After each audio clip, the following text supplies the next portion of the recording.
ప్రత్యేకించి NDA government form అయిన తర్వాత గౌరవ ముఖ్యమంత్రి చంద్రబాబు నాయుడు గారి నాయకత్వంలో నేను అటవీ శాఖ బాధ్యతలు తీసుకున్నాక, పర్యావరణ బాధ్యతలు తీసుకున్నాక ముందుగా రెడ్ శాండర్స్, ఎర్రచందనం స్మగ్లింగ్ ఒకటి ఇది నా దృష్టిలో ఉంది. గత 14 నుంచి 19 వరకు ఒక విధానంలో ఉంటే 19 నుంచి 24 వరకు చాలా విపరీతంగా ఎర్రచందనం స్మగ్లింగ్ జరిగింది. అంటే ఉదాహరణకి ఒక సంవత్సరం అటు ఇటుగా, అంటే ఇది మీ దృష్టికి తీసుకురావడానికి, పొద్దున డిపోలోకి వెళ్తే నేను అక్కడ ఉన్నది దాదాపు 2,60,60,000 దొంగలు ఉన్నాయి, ఎర్రచందనం దొంగలు. అంటే కనీసం 2 దొంగలైనా కలిపి ఒక చెట్టు అనుకుంటే ఈ 6 సంవత్సరాల్లో 5-6 సంవత్సరాల్లో 1,30,000 ఎర్రచందనం చెట్లు అడ్డగోలుగా నరికేశారు. ఇది మనకి ఆన్ రికార్డు మనకు ఉంది ఇప్పుడు.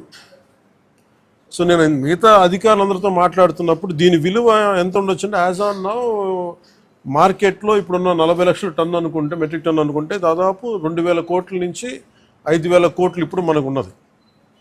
అసలు ఇది పట్టుకున్నది ఎంత ఉంటుంది అంటే దీనికి కనీసం 2 నుంచి 3 దాకా ఉంటుంది అనేది ఒక అంచనా కింద మన అధికారులు చెప్తా ఉన్నారు.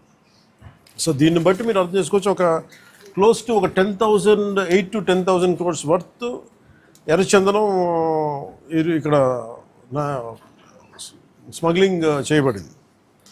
సో నేను ఛార్జ్ తీసుకున్న తర్వాత ముందస్తుగా ఏం చేసాం, ఏంటి ఇష్యూస్ ఉన్నాయంటే, మేము కర్ణాటక రాష్ట్రానికి వెళ్ళి మాట్లాడుతున్నప్పుడు అంటే ఎంత అలసత్వంతో ఉన్నాం అని చెప్పడానికి 140 కోట్ల ఎర్రచందనం దొంగలు కర్ణాటక అటవీ శాఖ అధికారులు స్వాధీనం చేసుకున్నారు.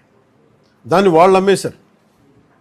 అది నేను కుంకి ఏనుగుల కోసం వెళ్ళి వాళ్ళతో ఇంటరాక్షన్లో వాళ్ళు థ్యాంక్స్ చెప్తున్నాను, మీకు థ్యాంక్స్ చెప్పాలి, మాకు మీ వల్ల మాకు 140 కోట్లు మా అటవీ శాఖకి వచ్చినాయి అని. ఏంటి వచ్చినాయి అంటే, మీరు కొట్టేసిన ఎర్రచందనం, మీ స్మగ్లర్లు కొట్టేసిన ఎర్రచందనం దొంగలు మేము ఇక్కడ పట్టుకుని దాన్ని వేలం పాటలు అమ్మేసి మాకు 140 కోట్లు వచ్చిందని.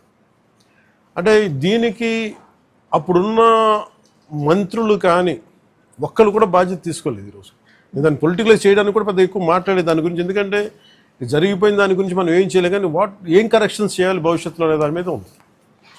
దీంట్లో కూర్చోబెట్టి ఎస్పీ సుబ్బారెడ్డి గారి నేతృత్వంలో టాస్క్ ఫోర్స్ పనిచేస్తూ ఉంది, రెడ్ శాండర్స్ని ట్యాకిల్ చేసే టాస్క్ ఫోర్స్. దీని గురించి కూర్చోబెట్టి అటవీ శాఖ అధికారులతోటి కానీ అండ్ టాస్క్ ఫోర్స్ అధికారులందరితో కూర్చోబెట్టి 5 జిల్లాల ఎస్పీలతో కూర్చొని మాట్లాడాము. ఇప్పుడు దాకా ఒక రివ్యూ మీటింగ్ చేసాం. అంటే ఈ మీటింగ్ తాలూకు ఇంటెన్షన్ ఏంటంటే, ఎంత స్మగ్లింగ్ జరిగింది, ముందు ఎంతసేపు ఎర్రచందనం జరిగింది, ఎర్రచందనం స్మగ్లింగ్ జరిగింది, ద వాల్యూమ్ ఆఫ్ స్మగ్లింగ్ ఎంత ఉంది, ఎన్ని దొంగలు ఉన్నాయి మీరు ఊహించుకోండి. 2,60,000 దొంగలు అంటే 1,30,000 పచ్చని చెట్లు ఇప్పుడు ఈరోజు మన కొట్టేస్తే వచ్చినాయి. దీనికి కొన్ని లక్షల చెట్లు కొట్టేస్తుంటారు, కానీ ఇంకో 2 లక్షలు అదనంగా కొట్టింటారు, కానీ తక్కువ క్లోజ్ టు అనదర్ ఒక 1.5 to 2 lakh చెట్లు కొట్టేస్తుంటారు. ఇది మనకి అందరినీ లెక్కేది. ఇప్పుడు అన్నీ వెళ్ళి లోపలికి వెళ్ళి చూస్తే పెద్ద చెట్లు ఏం లేవు, అన్నీ కొట్టేసిన చెట్ల తర్వాత పక్క నుంచి వచ్చే మొలకలు కొంచెం పెద్దగా అయినాయి. కానీ సో ఎర్రచందనం, ఇది ప్రత్యేకించి ఎర్రచందనం శేషాచలం అడవులకే వెంకటేశ్వర స్వామి వెలిసిన ఈ ప్రాంతానికి ఎందుకు ప్రసిద్ధి అంటే, ఇది ఆయనకి గాయం తగిలి ఆయన రక్తం నుంచి వచ్చింది. అందుకే దానికి ఆయన రక్తం కింద పడింది కాబట్టి ఆ రక్తాన్ని వృధా పోనివ్వటం ఎందుకని చెప్పి దానిని ఆయన ఎర్రచందనంగా చేశారనేది ఇది మన శాస్త్రాలు చెప్తూ ఉంటాయి. సో ఎర్రచందనం అనేది అంత ప్రాశస్త్యం దాన్ని. దాన్ని జస్ట్ ఏదో మనం కూర్చొని ఒక చెట్టు అని కాదు, ఇది ఒక దీనికి ఒక డివైన్ యాంగిల్ ఒకటి ఉంది. సో ఇవన్నీ దృష్టిలో పెట్టుకుని మనం కాపాడుకోవాల్సిన అవసరం, ఎందుకంటే ఒక్కొక్క చెట్టు ఇట్ క్రియేట్స్ ఒక బయోడైవర్సిటీ, ఒక ఎకో సిస్టమ్ క్రియేట్ చేస్తుంది.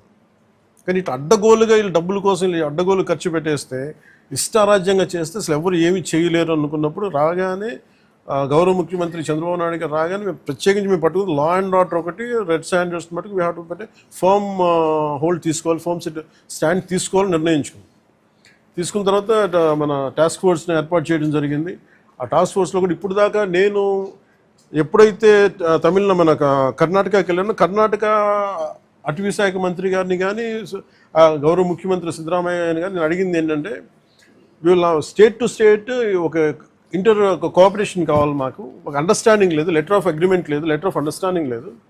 ఎందుకంటే నేపాల్లో మన ఆంధ్రాకి చెందిన ఎర్రచందనం అక్కడ దొరికితే, ఎర్రచందనం మేజర్లీ ఆంధ్ర, ముఖ్యంగా మన శేషాచలం అడవులు, ఇక్కడ దొరికింది నేపాల్లో పట్టుబడితే, అది కూడా కొన్ని 100 కోట్లు పట్టుబడితే నేను ఛార్జ్ తీసుకోగానే ఫస్ట్ పెట్టిన ఇది సంతకం ఏంటంటే అక్కడి నుంచి తీసుకురావడం. అంటే అది ఏముందంటే కంట్రీకి అండర్స్టాండింగ్ ఉంది. అంటే వేరే కంట్రీలో ప్రొడ్యూస్ అయిన ఉత్పత్తి అయినది ఏదైనా సరే అక్కడ దొరికితే అది మేము తిరిగి తీసుకురావచ్చు అనేది అది ఒక ఇంటర్పోల్లో లేదంటే ఒక బిట్వీన్ కంట్రీస్ ఉన్న ఒక అండర్స్టాండింగ్ ఉంది. అది మన రాష్ట్రాలకు ఎందుకు లేదని చెప్పి నేను ఆ ఇనిషియేటివ్ తీసుకొని కర్ణాటకకి వెళ్ళి కర్ణాటక ప్రభుత్వాన్ని అటవీ శాఖ మంత్రి గారిని ఈశ్వర్ ఖండ్రే గారిని వారితో మాట్లాడి we have letter of understanding between states system, మన కర్ణాటకకి మన ఆంధ్రకి.